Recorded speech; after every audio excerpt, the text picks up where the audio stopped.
So we begin here and imagine and try and keep the hand level as we move. So it's helpful to imagine cleaning a kitchen work surface, a quite high work surface, or perhaps sanding or polishing a table, a long table.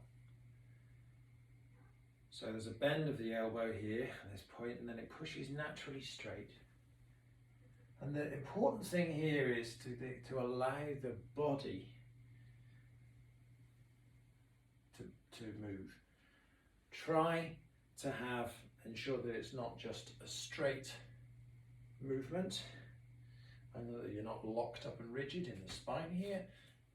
Allow a natural rounding of the shoulder blades and here.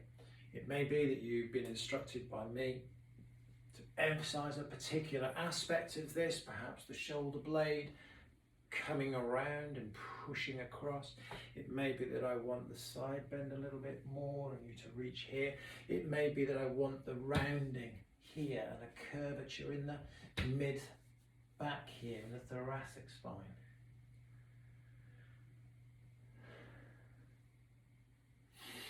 Breathe in as we come up.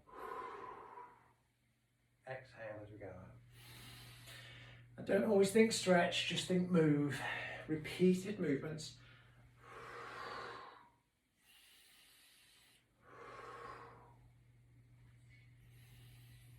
And obviously repeat to the opposite side.